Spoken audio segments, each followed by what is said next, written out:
Updated the 3rd of December 2017, 1635 AEDT former National Security Advisor Michael Flynn is telling the FBI what he knows about alleged collusion with the Russians, but it is what Donald Trump says, or tweets, that may be more telling, writes Washington correspondent Zoe Daniel.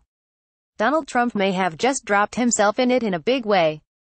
In a tweet he's admitted that he sacked Michael Flynn because he lied to the FBI over the nature of his conversations with the Russian ambassador. It was after the National Security Advisor was sacked that Mr. Trump allegedly asked FBI Director James Comey to drop the Flynn investigation, saying he's a good guy. He also subsequently tweeted that Mr. Flynn was the victim of a witch hunt and should seek immunity from prosecution.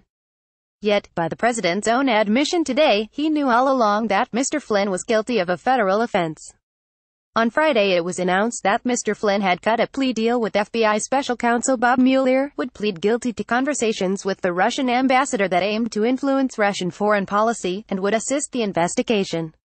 Since Mr. Trump fired FBI Chief Mr. Comey, part of that probe has been assessing whether the president aimed to obstruct justice by pressuring the FBI boss to drop the investigation into Mr. Flynn, among other things. Proven obstruction of justice could lead to impeachment. Mr. Mueller was already looking at Mr. Trump's sacking of Mr. Comey and whether that was part of an attempt to shut down the Russia investigation.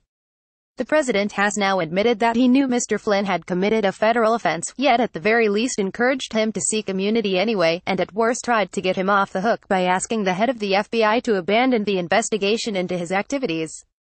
Of the 4 members of Mr. Trump's campaign team charged so far, Mr. Flynn is also by far the closest to the president, and was very much part of the inner circle in the lead-up to the election. He has now rolled over, and will reveal everything he knows to the special counsel. But what Mr. Trump says, or tweets, may be more telling.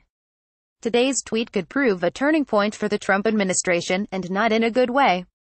Timeline of key moments. Gen 24 Mr. Flynn falsely tells FBI officials that in December 2016 he did not ask Russia's ambassador to the United States to refrain from escalating the situation after Washington had imposed sanctions on Moscow.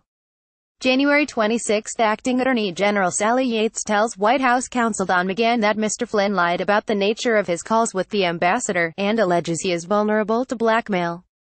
January 27 Mr. McGahn asks Ms. Yates to come to the White House again to discuss the matter further. Ms. Yates has testified that he did not indicate whether he had discussed the Flynn situation with anyone else at the White House. Mr. McGahn asked why the Justice Department would be concerned whether one White House official lied to another. She said, "Logic would tell you that you don't want the National Security Advisor to be in a position where the Russians have leverage." January 27 Mr. Trump asks Mr. Comey for a loyalty pledge. Mr. Comey alleges. January 30 Ms. Yates is fired by Mr. Trump, allegedly overheard vice to staff on Mr. Trump's travel ban, calling it unlawful. January 31 the White House releases financial disclosure forms of top staff. They show Mr. Flynn does not list payments from RT, the Russian state-owned television station, or other Russian-backed firms. In an amended disclosure, Mr. Flynn lists a number of Russian-backed companies, including RT, and notes he received speaking fees. February 13 Mr. Flynn is sacked.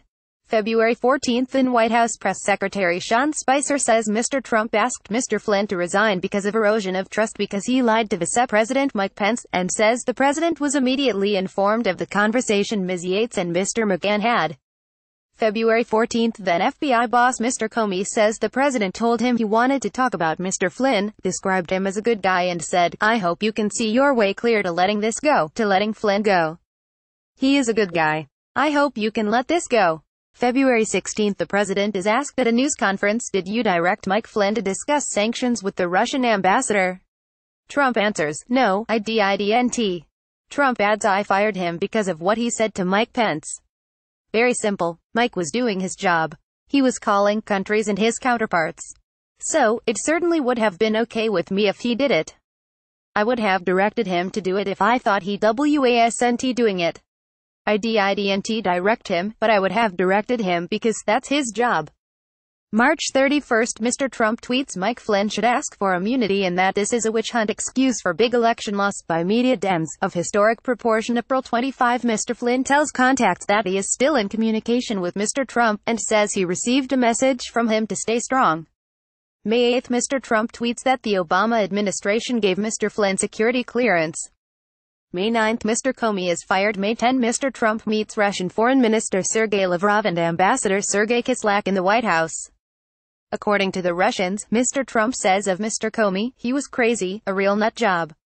I faced great pressure because of Russia. That's taken off." May 17, Deputy Attorney General Rod J. Rosenstein appoints a special counsel, former FBI Director Robert S. Mueller III, to oversee the Russia probe and investigate any related matters, such as obstruction of justice and perjury. Off 23, Mr. Flynn's lawyers advised the president's legal team that they could no longer discuss the special counsel's investigation, signaling that Mr. Flynn may have decided to cooperate with the prosecution. November 30, Mr. Flynn is charged with making false statements to FBI agents about two discussions with Mr. Kislyak. Lying to the FBI carries a penalty of up to 5 years in prison. December 1, Mr. Flynn pleads guilty to false statement charges. December 2, Mr. Trump sends a tweet that may amount to self-incrimination.